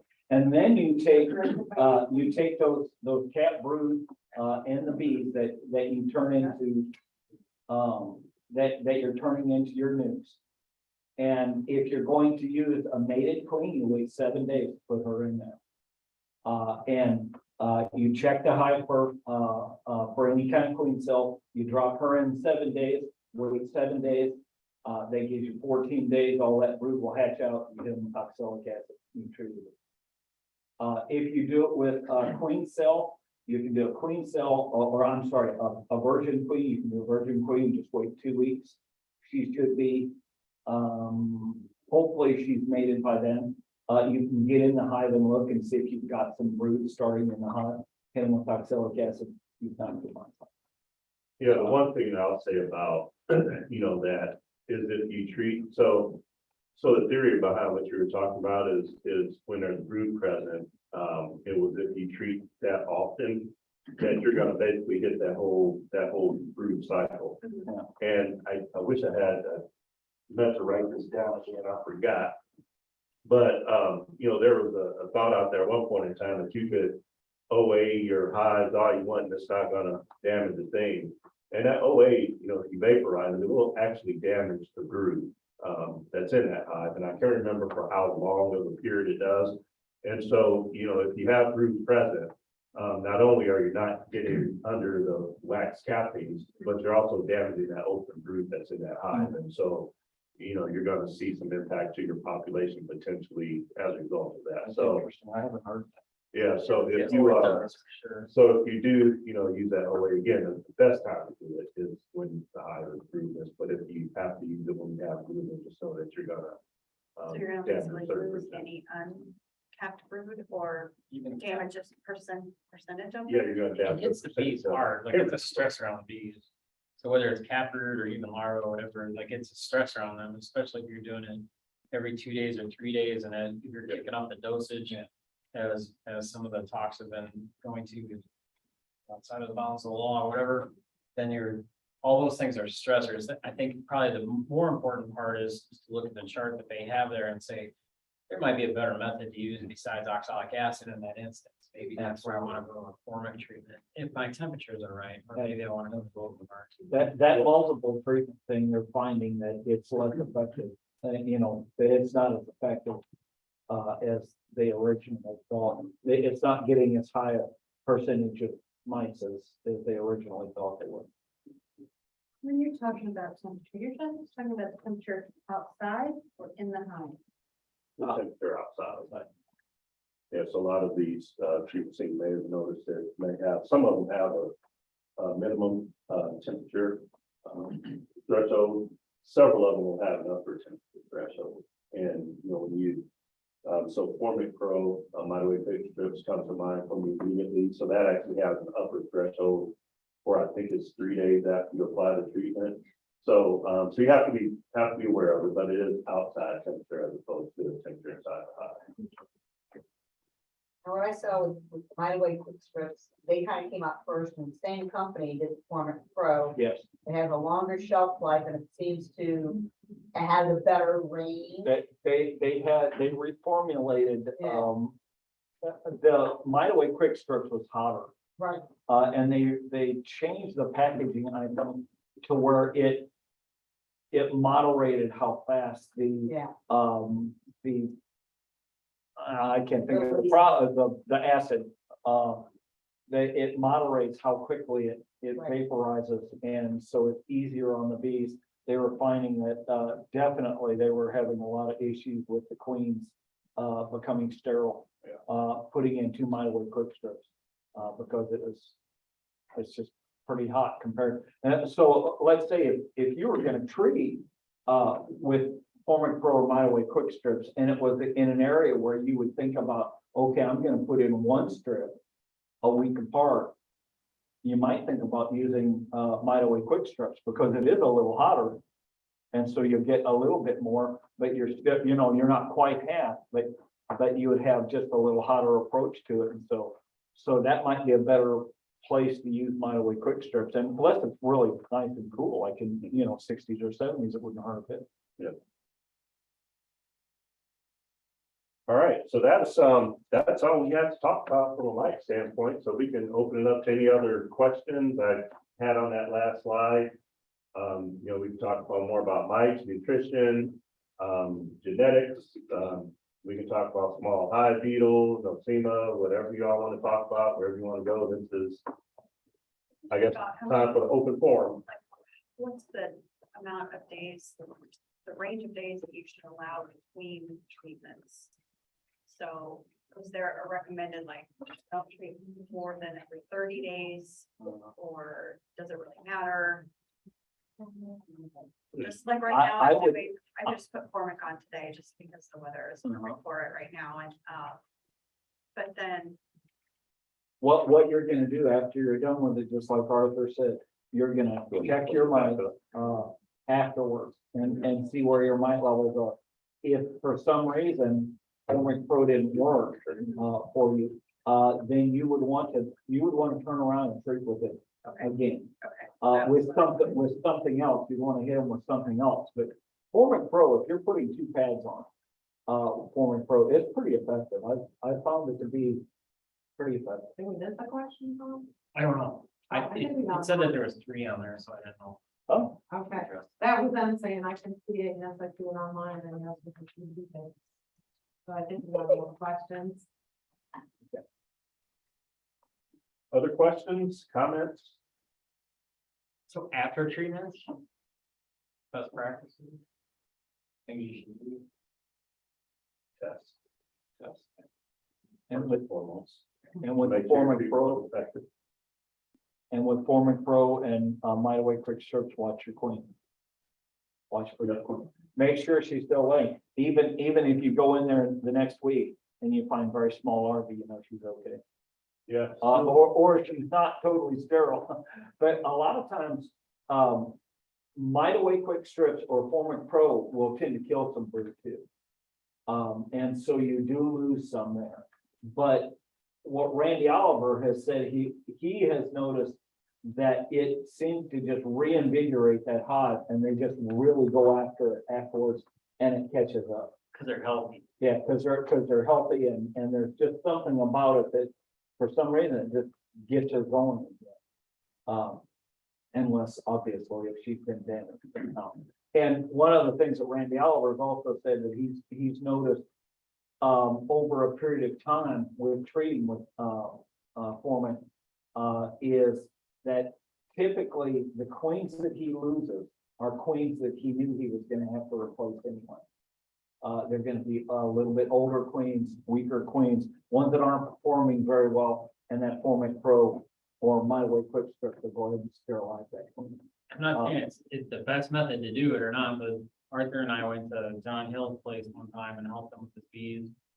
And I think, gosh, what did we do, Arthur, 20 something hives, and boy, it was hot that day. Yeah. And it was getting hotter the next couple days. I think it was definitely in the 90s coming into it. And we put 2 packs of Formic on those hives. We pulled his honey, and then we consolidated them down, and we put the Formic on there. They were not happy. Those hives there wasn't an inch of that box that wasn't covered in bees on the outside. And I think he said he lost 1 or 2 queens. Yeah, I was surprised. Your results may vary. Yeah. Yeah, But one of the things that that isn't on the label, but I have heard it on the internet and I only watched, like I said, just a few reliable people. And you shouldn't, or I wouldn't personally, if my temperatures were gonna get very much above 84 degrees with Formic Pro on that first day especially, I wouldn't treat them. And now you can treat them one pad, but you don't want to treat the two pads. Because just like he said, it'll chase them out of that hive. And then you're not getting and you treated. can- Yeah, and then you're not getting them treated. All right, question? This is from online, if we're treating now with Formic Pro, when is the next time to treat? Early September? So if you treat now with Formic Pro, going back to the treat test. And so let the testing determine when the next time is you treat as opposed to just treating based on the calendar. So if I treat with Formic Pro now, got 2 strips off, I'm pulling in 14 days, I'm gonna test right after I pull. Now I'm just gonna continue to monitor those mite levels. Now, if I pull the Formic Pro and I'm still above the threshold, then I'm gonna wait a couple of weeks just to give the bees a break before I try to treat with something else. But I will let the testing be determined when I'm gonna treat again, as opposed to just the calendar. As a general rule, we were talking about oxalic Yeah, acid. thumbs up on that. We were talking about oxalic acid earlier. The one treatment that you can do every year, and with, bar none, is between Thanksgiving and really January 1st. There is a brood break in your hive. If you treat that hive with oxalic acid vaporization, you're gonna knock your mites way back. You're gonna get 90% kill if you treat them with at least 1 gram per chamber. And go as far as you feel like it's correct for you, as far as how much you treat. And Bob Benny, which is one of the guys I watched, he said he treats them a second time.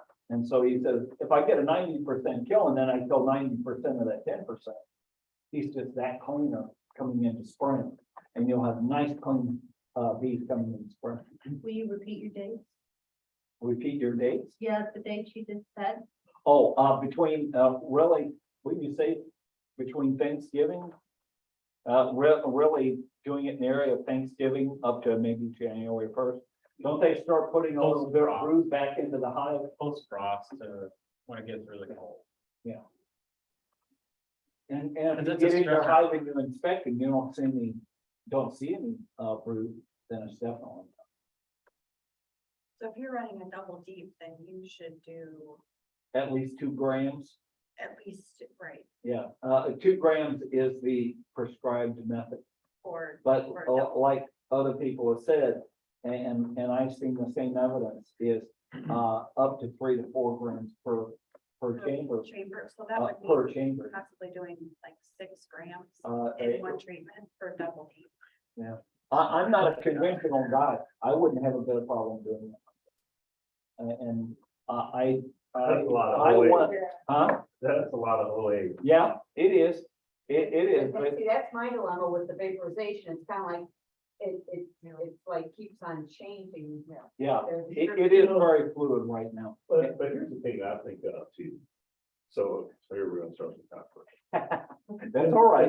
Is that for years, you heard about how, OA couldn't hurt anything. OA wouldn't hurt bees and you can just OA until your heart's content and they can't develop resistance to OA and all this good stuff.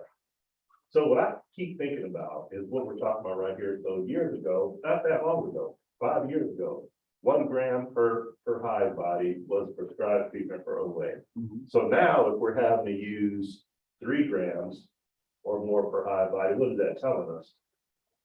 I mean, if 1 gram wasn't effective, I don't think it would have been effective 5 years ago. And so are the bees, I know people disagree with me, but are they developing resistance to OA vaporization? I don't know. Yeah. But it It's an certainly, interesting it question. certainly makes me. Or are the mites developing? Oh, yeah, Yeah. that's what I meant to say, that's my, Yeah. sorry. But anyway, I don't know. So again, I go back to, obviously, you gotta do whatever you wanna do, but I'm not gonna sit up here and say, use more than what the prescribed amount is. I would say use the prescribed amount, according to your application device or whatever it is. if you don't get the kill that you need, then you have to look at other treatment methods. That would be my advice. As opposed to just arbitrarily increasing the amount, not knowing what potential impact it can have on your bees. So. One, Controversy. for yeah, tonight. well, that's two sides, two It sides is. of the coin. And one of the other things is if you do treat in, between Thanksgiving and Christmas, you want your temperatures to be 40, 45 degrees. They say as low as 40 degrees, because inside the hive, they'll still be moving around, they won't be clustered. If you treat anywhere below that, they're gonna be in a tight enough cluster, you're not gonna get as good coverage. And so you want really 45, I think 45 or above. Is a good temperature. What else?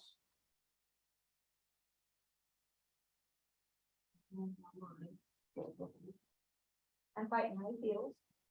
You're, Yeah. what are you doing for them? Squatting the heck out of them. Yeah, I do that. I totally rip the hide all the way down and killing everyone I can. I pulled as many, because it's a staff house and a little bit of shade, so I can't move it. It's not a movable hide. So I've got to kill, and this one, last 2 years, none, year before a lot. Squishing as many as I find. Then I'm pulling, boxes, some of the supers, freezing them and rotating those frames out. Okay. So, if there's no brood on it, it's just honey, or, so it's a manage. Do you use the, so I've noticed the hive that I have beetle problems in are the ones that have the most shade. And I've noticed when I have those hives out in the sun, I don't have any beetle problems. And that set house she's talking about has quite a bit of shade. Yeah.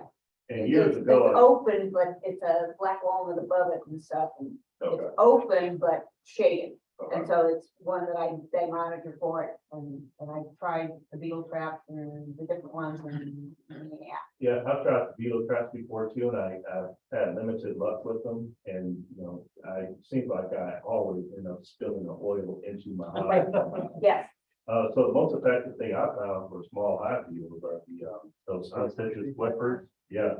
Get those. What do you do with those? I keep seeing people mention that, but I don't know what they're actually supposed to do. I guess they tangle up the feet of the hive beetle. You get a few bees, just the unscented of the grocery store. No, I mean, where do you put them in the hive? In the top. Okay, hive beetles like the side and the top, they kind of like in areas bees aren't at, even on top of an inner board, so typically top. So they have a tendency, it's the frame on the outside that I pull that I usually see most, so where the bees aren't at, so that's.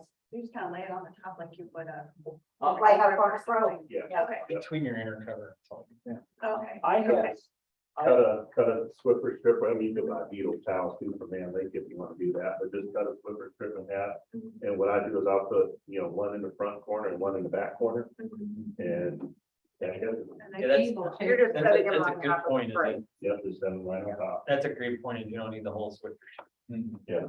yeah, I see, an older man that I used to watch, in videos, and he actually took the poster board, like what's out there with the McLean County thing. And he would take that Swiffer and he would tape that to the Swiffer and set it in there to keep that Swiffer in that fly. And, I'm not sure how much effectiveness that he had with it, but, that's one of the methods that he used with it, which was kind of interesting, because it keeps it on a flat surface so they could crawl on it. I must admit, they sometimes can, if you leave them in there a long time, I was kind of like taking a hive apart and kind of like, what's this stuff on the bottom? And they Yeah, had actually they're trying pulled to that pull whole. Were they? It's not legal, but a lot of people will take that corrugated plastic and they'll put either boric acid in there, or they'll put, gosh, I can't think of the other one. They'll stuff it into that corrugated cardboard where the bees can't get to it. And slide that in on the bottom board, somewhere where the bees will huddle them into that, so when they come in contact with that boric or borax, it kills them. Okay, one of the other things I found for small hive beetles is, And this is more before the fact of a small hive beetle and an ant that dies to make this earth. I'll get that and sprinkle on the ground around the hives, and I found my hives that are in shape, that makes a big difference. for me. I've done that. So a big tip with that is, if you go to a feed mill, like a feed supply place, like Bellflower or something like that, you'll get diatomaceous earth, like pennies on a dollar compared to what you're gonna pay at a farm. You'll get, yeah, for like $20. It wasn't 20 last year, it was like 10 something. I use it all over my farm. That's fantastic.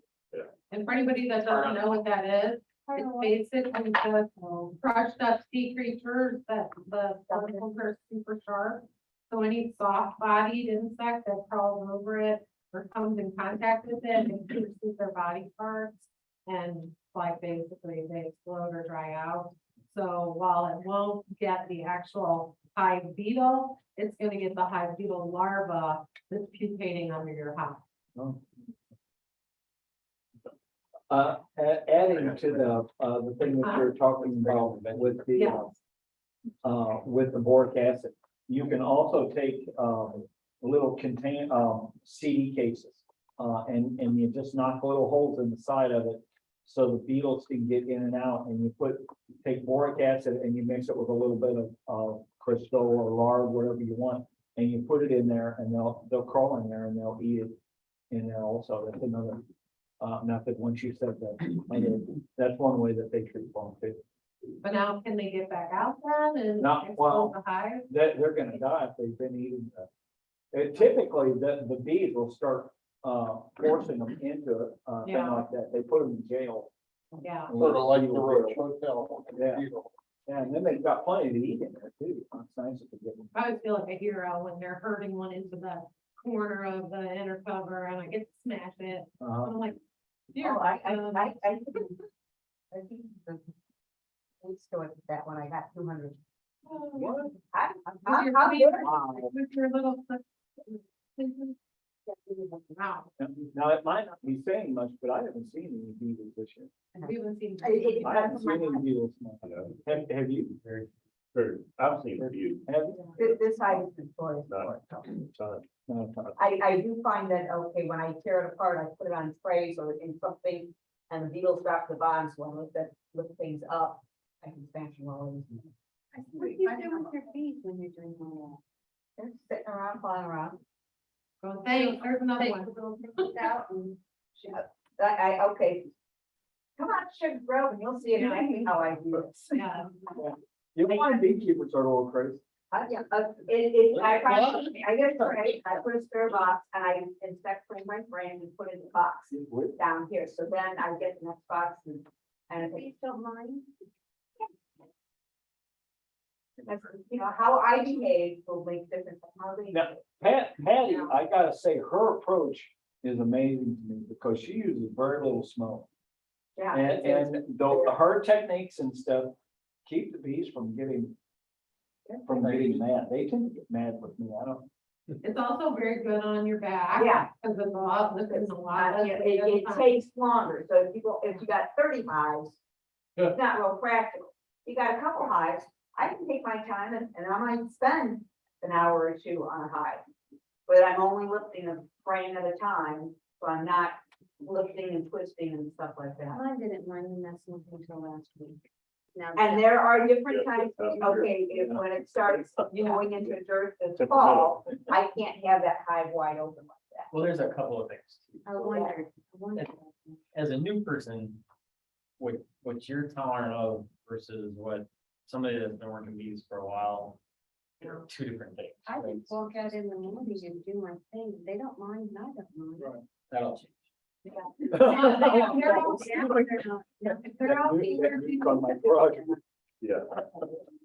When they're out foraging, there's a passive. When they're in the protection mode and some food, they bridge is getting empty and winter's coming. In the fall, we have a tendency to get much more aggressive and protective of them. If I fall, they need August.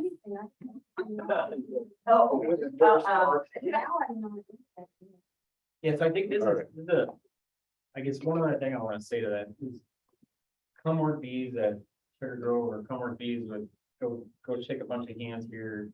Mac, up at his place, he's got 13 hives there that you can go through that are just boiling with bees.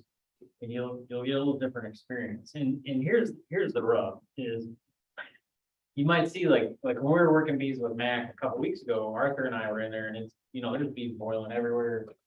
And if you're not cool with that, just take a step back, relax a little bit, go to your car, some air conditioning if you have to, then come back at it a little bit. But like, you gotta be exposed to it. Like, you work your bees early while they're young, like when you got your new. If you're going through your bees every week, then as they're building, you're gonna be a lot more comfortable than if you just throw them in the box and go back to months later. Your 3 or 4 times, somebody finally said, you shouldn't look at your bees so much. No, I like it. that's why you have. But you won't know if there's anything wrong unless you're looking, right? Unless you're going through them. I have a lot of fun here. It was fun. Babies. Oh, we're done. So now I need to know how to manage. That's why you do. Yeah. You're not that far from PK, you're down by Clinton, right? I'm down by Clinton. Okay, so I'm here. Oh, you're right down the road. I'm off, it's Alexander, I'm just north of Coral Springs. Oh, were you at the Honeybee Festival? Which honeybee festival? Right. At Wapella, no. No, she might be, you might count her at Wapella. Yeah, it's there at Main Street, she's there, the Wild Harvest, Yeah. Park. No, I wasn't there.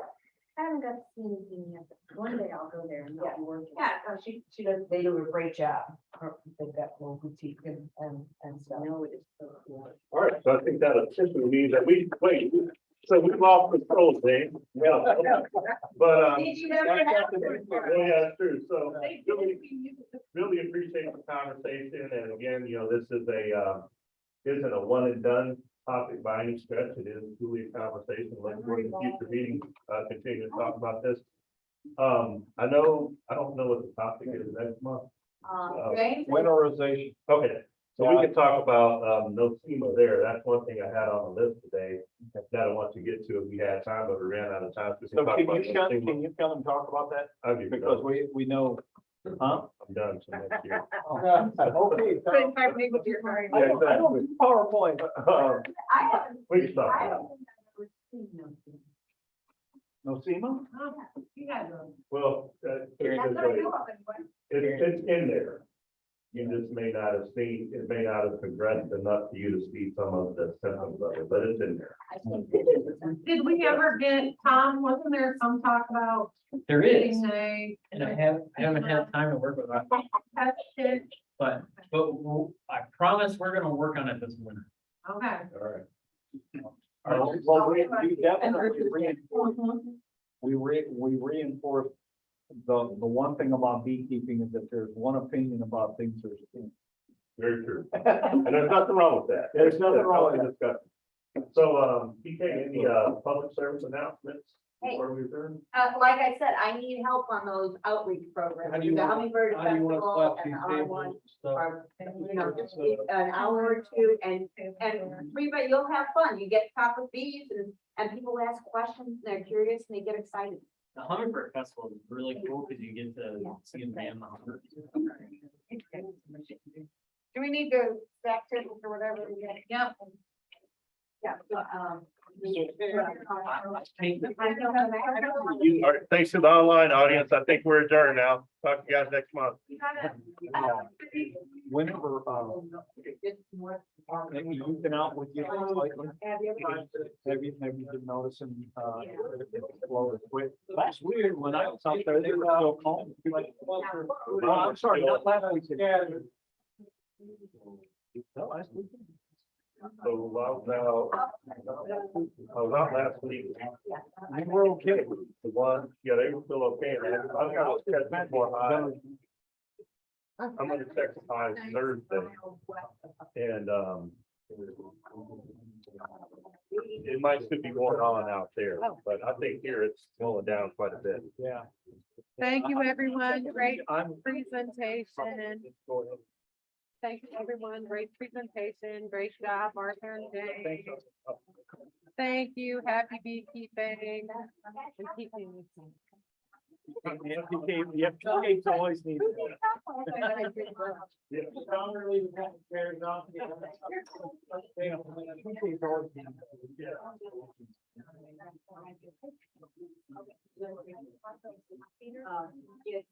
I think I caught all those chats.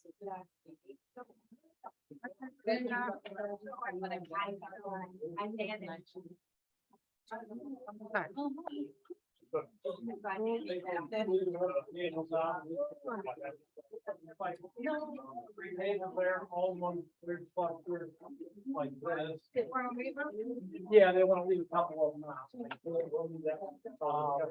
Remember how it was kind of weird. Not sure.